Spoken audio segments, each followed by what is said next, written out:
Bienvenidos a nuestra lección número 5 del curso Teología Bíblica nivel 4.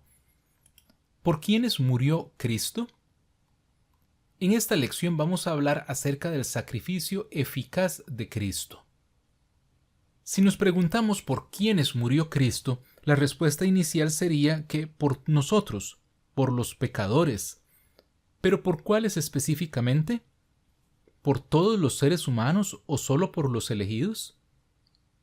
La idea de que Cristo indudablemente salvará solamente a los elegidos no es una doctrina popular en nuestros días. Generalmente se presenta a Cristo como rogando, casi como un mendigo, como si estuviera rogando para que alguien le haga caso y le acepte como su Salvador. La Biblia enseña que aquellos que Dios eligió para salvación desde antes de la fundación del mundo son los beneficiarios del sacrificio de Cristo y que ellos entrarán con toda seguridad en su gloria eterna. La obra de Cristo es eficaz.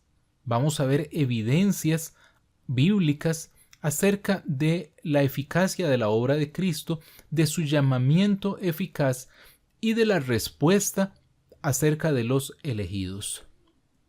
La Confesión Bautista de Fe señala lo siguiente: a aquellos a quienes Dios ha predestinado para vida, tiene a bien en su tiempo señalado y aceptable llamar eficazmente por su palabra y espíritu, sacándolos del estado de pecado y muerte en que están por naturaleza y llevándolos a gracia y salvación por Jesucristo, iluminando de modo espiritual y salvador sus mentes, a fin de que comprendan las cosas de Dios, quitándose el corazón de piedra y dándoles un corazón de carne, renovando sus voluntades y, por su poder omnipotente, induciéndoles a hacer lo bueno, llevándoles eficazmente a Jesucristo, pero de modo que acuden a Él con total libertad, habiendo recibido por la gracia de Dios la disposición para hacerlo.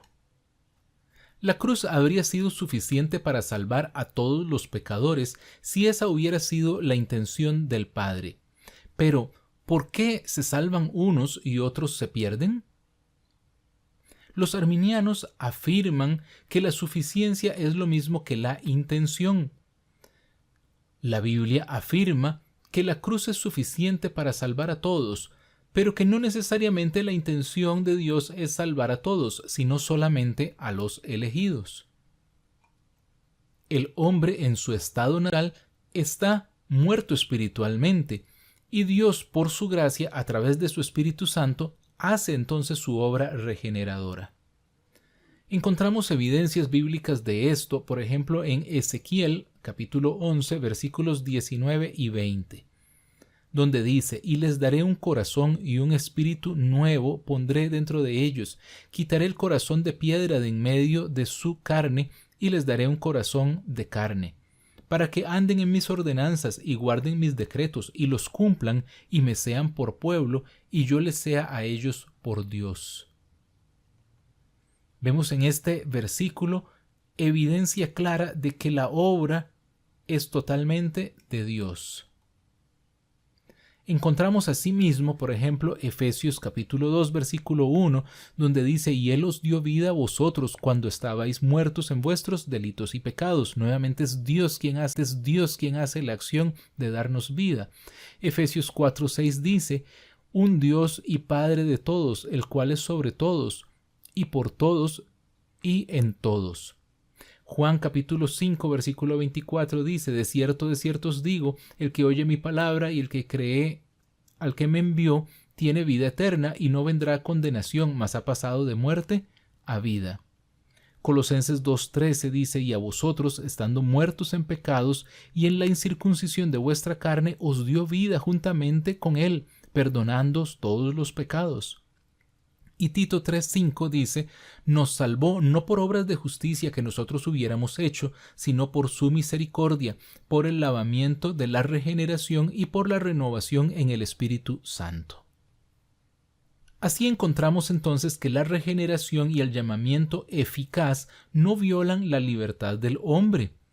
Más bien, Más bien Dios ilumina la mente y cambia todos los conceptos erróneos que el pecador abriga acerca de Dios, acerca de sí mismo y sobre el pecado. La persona regenerada comienza entonces a ser guiada por nuevos motivos y nuevos deseos, cosas que antes odiaba. Ahora empieza a amarlas y desearlas y viceversa, o sea que ahora odia cosas que antes amaba. El sacrificio de Cristo garantizó la salvación solamente de los elegidos. Su sacrificio cumplió todas las condiciones y satisfizo todas las demandas para la salvación. La fe, el arrepentimiento, la obediencia y la perseverancia, así como el pago por los pecados. De modo que el hombre no contribuye en nada para la salvación. ¿Qué significa entonces la obra eficaz y dónde está la limitación? Decir eficaz significa que cumple la función para la cual fue diseñada. La Biblia enseña que la expiación es limitada.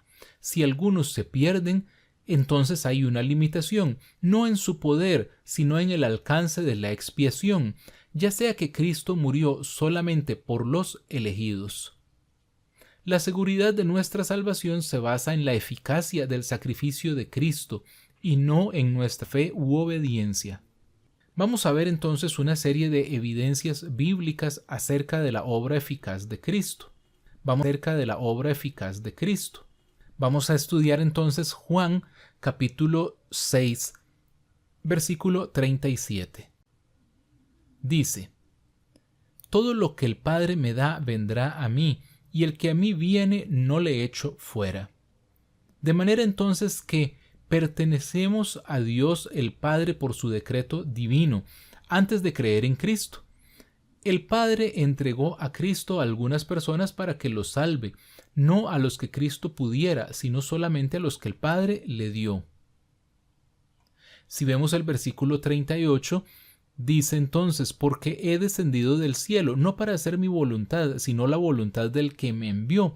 Entonces aquí vemos que Cristo vino a cumplir la voluntad del Padre. En el versículo 39 dice: y esta es la voluntad del Padre, el que me envió, que todo lo que me diere no pierda yo nada, sino que lo resucite en el día postrero. Aquí vemos entonces que la voluntad del Padre es salvar a aquellos que Él escogió, que fueron los que le dio a Cristo. En el versículo 44 dice: ninguno puede venir a mí si el Padre que me envió no lo trajere, y yo le resucitaré en el día postrero. Aquí encontramos entonces que el Padre traerá a Él a quienes quiere dar a Cristo, para que los salve. Ellos no pueden venir a Cristo por su propia cuenta, porque el hombre natural es incapaz de escoger a Cristo por su propia iniciativa. El poder del Padre vence toda resistencia natural en el pecador. Todos los que el Padre trae son salvados y preservados hasta la resurrección de los justos. Algunos afirman que la palabra trajere solo indica una persuasión moral, a la cual el pecador puede resistir, pero traer del griego helkukuo significa arrastrar, es una compulsión forzada. La frase yo lo resucitaré en el día postrero también ayuda a entender que todos los elegidos por el Padre serán salvados de todas maneras. El pecador no podrá resistir a esta acción de Dios. En el versículo 65 dice: y dijo: pues os he dicho que ninguno puede venir a mí si no le fuere dado del Padre. Nuevamente reitera que el Padre traerá a quienes Él quiere dar a Cristo para que los salve. Vamos ahora a analizar el capítulo 10 del Evangelio de Juan. En el versículo 3 dice: a este abre el portero, y las ovejas oyen su voz, y a sus ovejas llama por nombre y las saca. Nos está diciendo entonces que las ovejas conocen al pastor porque oyen su voz, reconocen la voz del pastor y él las llama por su nombre. En el versículo 4 dice: y cuando ha sacado fuera todas las propias va delante de ellas, y las ovejas le siguen porque conocen su voz. Es decir, aquí reitera cómo las ovejas siguen a su pastor. En los versículos 10 y 11 dice: el ladrón no viene sino para hurtar, matar y destruir. Yo he venido para que tengan vida y para que la tengan en abundancia. Yo soy el buen pastor, el pastor da su vida por las ovejas. Entonces aquí nos reitera cómo las ovejas estaban muertas, por eso es que Él vino a darles vida. En el versículo 14 dice: yo soy el buen pastor y conozco mis ovejas y las mías me conocen. Así es que entonces Él conoce a sus ovejas y las ovejas le conocen a Él. En el versículo 15: así como el Padre me conoce y yo conozco al Padre y pongo mi vida por las ovejas. Cristo comunicó entonces su vida a través de su sacrificio por esas ovejas. En el versículo 26 dice: pero vosotros no creéis, porque no sois de mis ovejas, como os he dicho. Entonces vemos que la fe no es la causa para ser oveja, sino más bien es el resultado de ser una oveja. Primero y luego pues se tiene la fe. En el versículo 27 dice: mis ovejas oyen mi voz y yo las conozco y me siguen. Quiere decir entonces que sus ovejas le reconocen y por tanto le siguen. En el versículo 28 dice: y yo les doy vida eterna y no perecerán jamás, ni nadie las arrebatará de mi mano. La vida eterna entonces es dada a las ovejas. No es por recibir que se hacen ovejas, pues ya eran entonces ovejas. Y nadie le quita las ovejas a este pastor. En el versículo 29 dice: mi Padre que me las dio es mayor que todos, y nadie las puede arrebatar de mano de mi Padre. Así que entonces vemos aquí que las ovejas le fueron dadas a Cristo por el Padre y nadie se las puede quitar. ¿Qué determina entonces que algunos sean cabras y otros sean ovejas?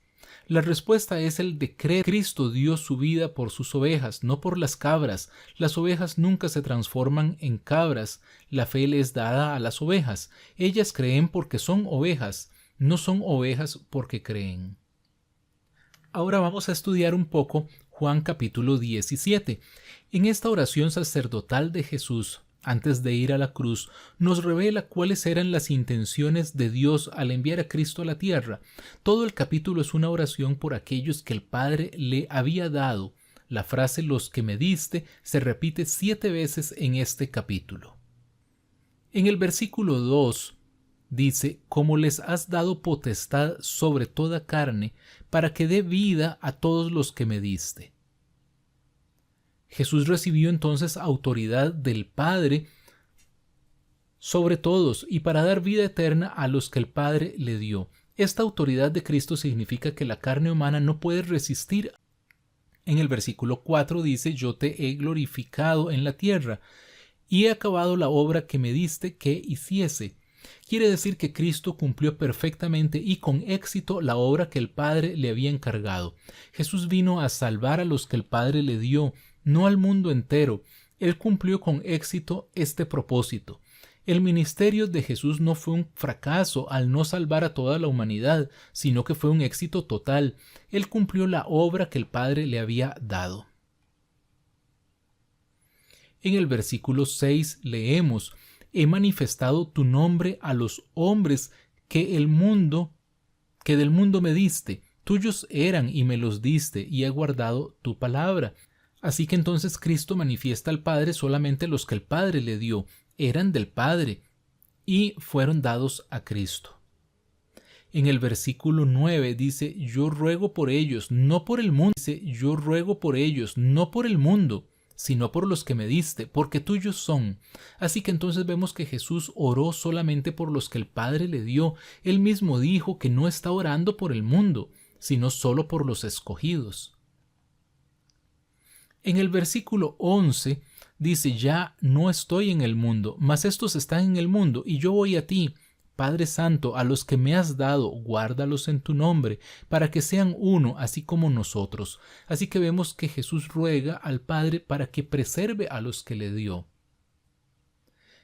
El versículo 12 dice: «cuando estaba con ellos en el mundo, yo los guardaba en tu nombre. A los que me diste, yo los guardé, y ninguno de ellos se perdió, sino el hijo de perdición, para que la Escritura se cumpliese». Así que vemos entonces que ninguno de los que Cristo guarda se pierde. En el versículo 15 dice, no ruego que los quites del mundo, sino que los guardes del mal. Así que entonces vemos que Jesús oró al Padre para que los escogidos sean guardados del mal. En el versículo 17, santifícalos en tu verdad, tu palabra es verdad. Así que vemos que Jesús ora al Padre para que los que le dio sean santificados. En el versículo 18, como tú me enviaste al mundo, así yo los he enviado al mundo. Así que Jesús entonces ha enviado al mundo a sus escogidos. Luego en el versículo 21, para que todos sean uno, como tú, oh Padre, en mí y yo en ti, que también ellos sean uno en nosotros, para que el mundo crea que tú me enviaste. Vemos entonces cómo Jesús ora para que todos los que le dio sean uno, permanezcan unidos. En el versículo 23, para que sean perfectos en unidad, para que el mundo conozca que tú me enviaste y que los has amado a ellos como también a mí me has amado. Así es que vemos entonces que Jesús oró al Padre por el amor particular de Dios por los elegidos. Dios ama a los elegidos igual que ama a Cristo.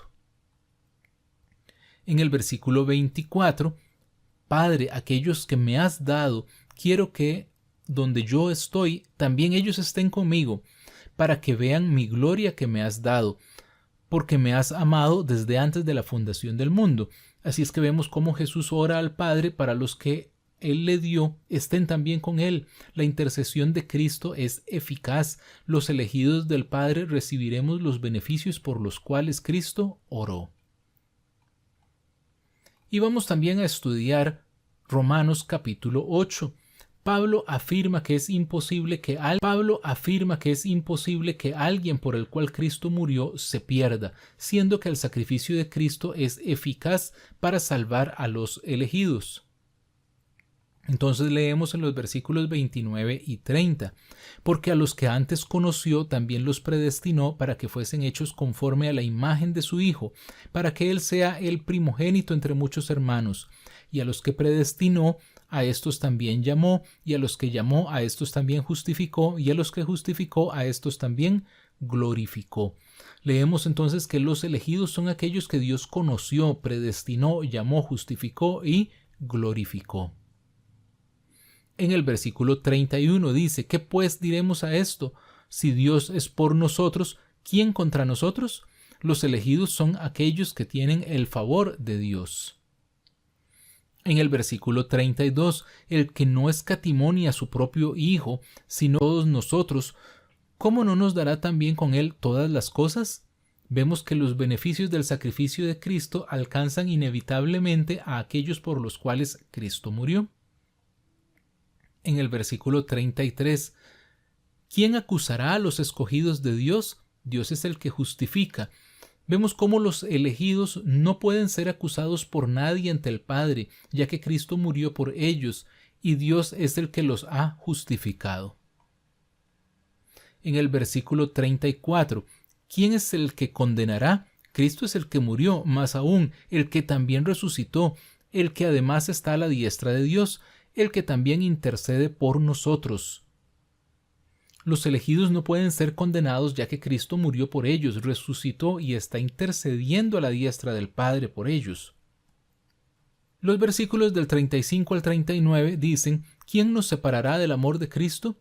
¿Separará del amor de Cristo? ¿Tribulación o angustia o persecución o hambre o desnudez o peligro o espada? Más adelante dice, por lo cual estoy seguro de que ni la muerte, ni la vida, ni ángeles, ni principados, ni potestades, ni lo presente, ni lo porvenir, ni lo alto, ni lo profundo, ni ninguna otra cosa creada nos podrá separar del amor de Dios que es en Cristo Jesús, Señor nuestro. Vemos cómo Dios ama y persevera hasta el fin a los elegidos. Dios los preserva entonces hasta el fin. La Biblia constantemente muestra a Dios llamando al pecador. Vemos, por ejemplo, en Isaías 55:1, a todos los sedientos, venid a las aguas, y a los que no tienen dinero, venid, comprad y comed. Venid, comprad sin dinero y sin precio vino y leche. En Mateo 11:28 dice: venid a mí todos los que estáis trabajados y cargados, y yo os haré descansar. Y en Hechos 2:38 Pedro les dijo: arrepentíos y bautícese cada uno de vosotros en el nombre de Jesucristo para el perdón de los pecados, y recibiréis el don del Espíritu Santo. Sin embargo, no todos reconocen su sed, no todos reconocen la necesidad de un Salvador. Esto lo hacen solo aquellos a quienes el Espíritu Santo abre su corazón. A modo entonces de resumen de esta lección, hablamos entonces del sacrificio eficaz de Cristo. Vemos que la obra eficaz de Cristo se da en que el hombre natural estaba muerto espiritualmente, pero Dios efectúa su obra regeneradora en los escogidos. El sacrificio de Cristo garantiza su salvación a todos esos escogidos, y el hombre no puede contribuir en nada a su salvación. Encontramos evidencia bíblica de la obra eficaz de Cristo, por ejemplo en Juan 6, donde nos dice que el hombre no puede escoger a Cristo, en Juan 10, donde dice que es más bien Él quien conoce a sus ovejas, en Juan 17, donde vemos que Jesús intercede específicamente por sus escogidos, y en Romanos 8, donde nos dice que Él conoció, predestinó, llamó, justificó y glorificó a esos escogidos. Por su parte, la respuesta del escogido debe ser una respuesta a ese llamado al pecador, a reconocer su necesidad de salvación, a reconocer que es el Espíritu Santo quien abre nuestro corazón y a alabar a Dios e interceder por todos los demás. Le invitamos a memorizar el versículo Juan capítulo 17, versículo 24, que dice: Padre, aquellos que me has dado, quiero que donde yo estoy, también ellos estén conmigo, para que vean mi gloria que me has dado, porque me has amado desde antes de la fundación del mundo. Muchas gracias por su atención a esta lección. Le invitamos a darle me gusta a este video, a compartirlo, a suscribirse a nuestro canal y también visitar la página del Instituto Bíblico para que usted pueda descargar estos materiales y, si desea, puede matricular nuestros cursos y aprender más acerca de la palabra de Dios. Muchas gracias. Bendiciones.